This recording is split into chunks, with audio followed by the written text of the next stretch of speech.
Olá, chegamos em março mulher. Eu ganhei um livro lindo. Não tinha lido, já tem mais ou menos um ano que eu recebi e agora eu aproveitei e comecei a ler. E fiquei deslumbrada. É uma beleza de livro.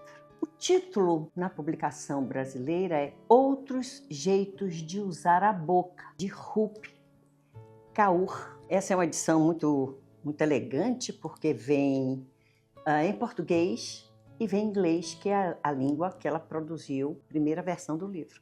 E na versão inglesa, o título é Milk and Honey, leite e mel. Essa autora nasceu em 92, ela tem 24 anos. Ela é indiana, mas foi com quase 4 anos para o Canadá, exilada com a mãe, o pai já estava lá, fugindo daquele genocídio da região da Caxemira, e esta moça cresceu lá. Esse livro já vendeu no seu primeira edição não, mas logo quando foi lançado, em 2015, 16, 7 milhões de volumes, né? Então, é um livro que em 1h30 se lê. Livro de poesia, de poemas. Outros jeitos de usar a boca, que é o título que vem em português, não é uma tradução do livro originário, mas é uma fala que o editor provavelmente tirou do prefácio que ela faz para essa edição aqui no Brasil. E eu quero apresentar a vocês passagens desse livro. Ela faz um belíssimo prefácio para apresentar o trabalho, se apresentar ao público brasileiro, eu de língua portuguesa. Ela diz, o editor tira desse prefácio esse novo título. E é um livro que tem, além desse prefácio que narra o que levou ela a fazer esse livro, ele está dividido nos seguintes capítulos ou partes. A dor é a experiência dela ou de mulheres, referências da mulher indiana. E nós estamos nesse Março Mulher trazendo todas as discussões sobre feminicídio, sobre estupro de menores, de criança, o não lugar ou a violência contra a mulher. Ela, da Índia, crescida em Toronto, traz algo que a gente percebe que é milenar, é uma herança maldita que recai sobre a mulher, numa cultura patriarcal. E os capítulos são a dor, o amor, a ruptura de amores e a cura de uma mulher ou de uma menina. E ela escreve isso muito jovem. Mas não bastasse poemas rápidos, objetivos, certeiros, 2, 3 frases, ela traz um mundo de emoção, de sentimentos, de experiências, de uma forma brilhante. Ela desenha aquelas 3 frases com traços muito simples, né? Mas muito forte na tradução iconográfica do sentimento que ela está expressando naqueles versos. Então, eu vou apresentar provavelmente uma parte do Março Mulher, passagens desse trabalho belíssimo, oportuno, atual, que traz um elevo não só poético, que não seria só se já fosse poético, já seria muito, mas é político, é experiência, porque é história, fazendo história, é processo e percurso de luta e emancipação de uma moça que hoje tem 24 anos. Que em diversas culturas a gente pode identificar, traduzir algo que muitas de nós não saberíamos ou não teríamos a coragem de enunciar, ou anunciar, ou denunciar. Então, eu quero convidar vocês, não só para acompanhar o episódio, acompanhar no Instagram passagens, desenhos que eu vou estar apresentando ao longo do Março Mulher, mas a leitura do livro. É editado pela editora Planeta. Essa edição é uma edição especial porque é bilíngue. E ela dedica esse livro, repito o título em português, Outros Jeitos de Usar a Boca, de Rupi Kaur, ela dedica o livro para os braços que me envolveram. Simples e extenso. Eu não tinha escolha, do contrário, ia apodrecer. Os poemas me absorveram e eu observei os poemas. Do mesmo jeito que o feto se envolve no saco amniótico, ou o mar engole quem nada, eu estava faminta. Outros jeitos de usar a boca é o som da minha dor, meu jeito de chorar e também meu prazer. Assistir sua transformação em nossa jornada coletiva, nosso luto, sorriso, lamento e júbilo.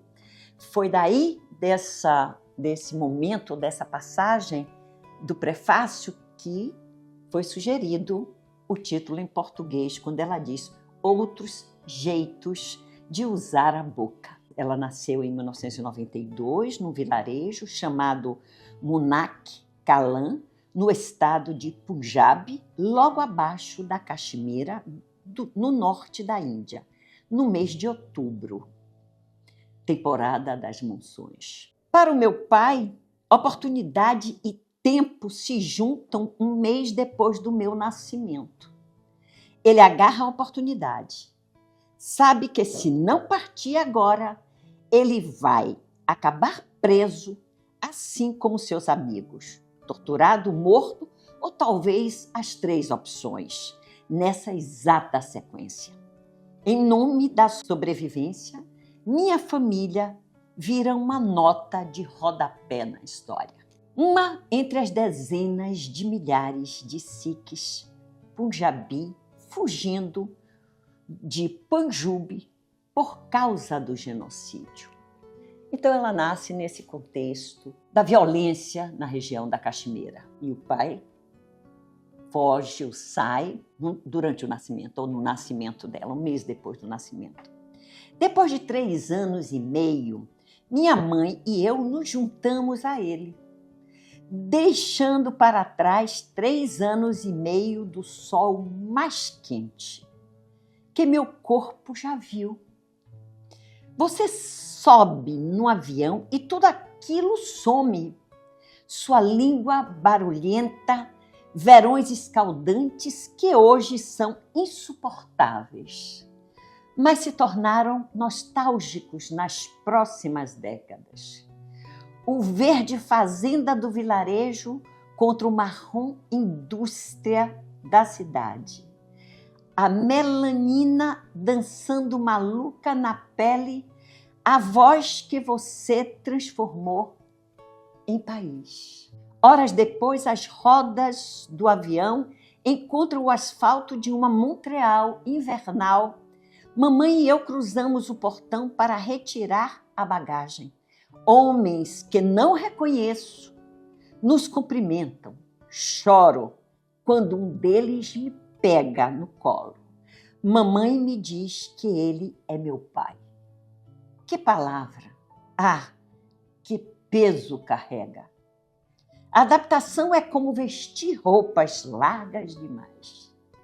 Para o meu corpo, este novo mundo não serve direito.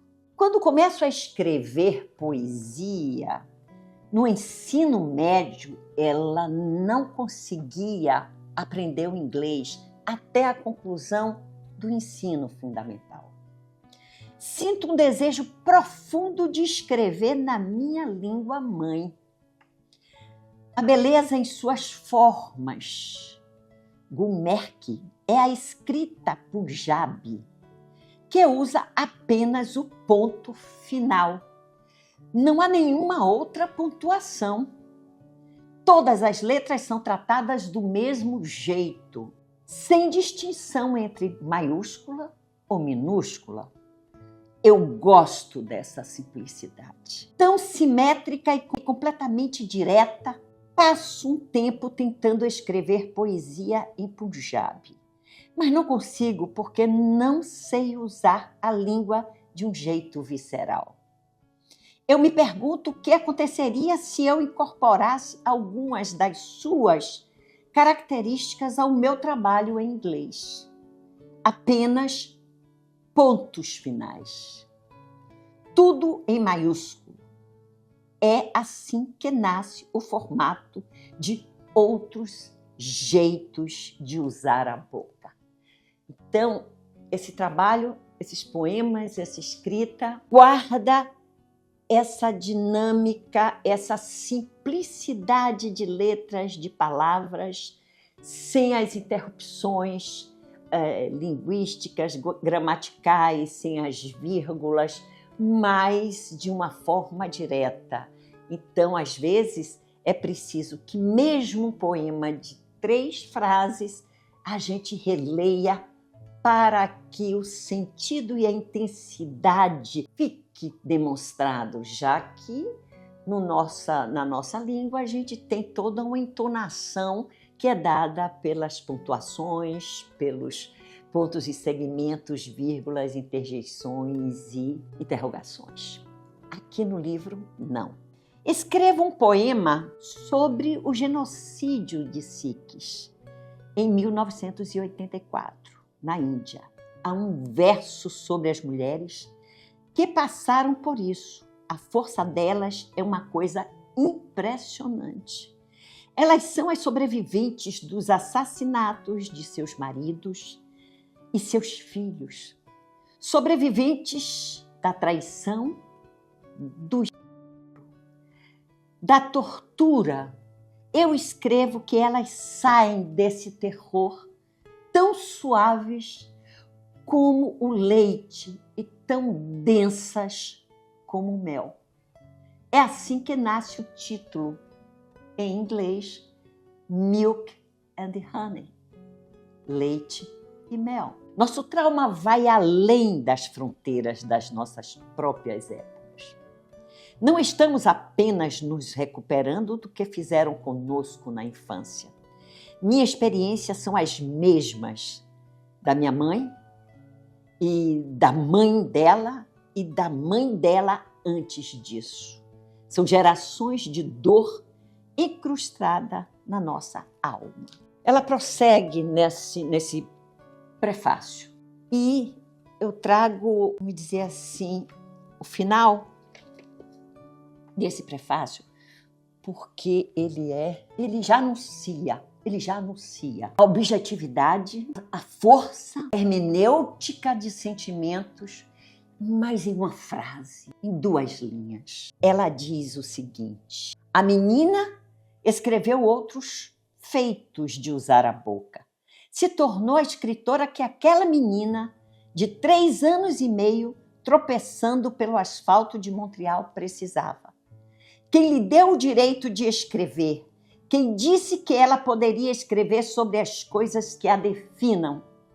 Sexo, amor, violência, medo, raça, migração, linguagem, cura. Esses versos tratam de temas que nos afetam tanto diretamente hoje, em tempos de uma política, de uma visão de mundo conservadora, dogmática, que incide sobre corpos de mulheres, de crianças, de uma forma selvagem, milenarmente.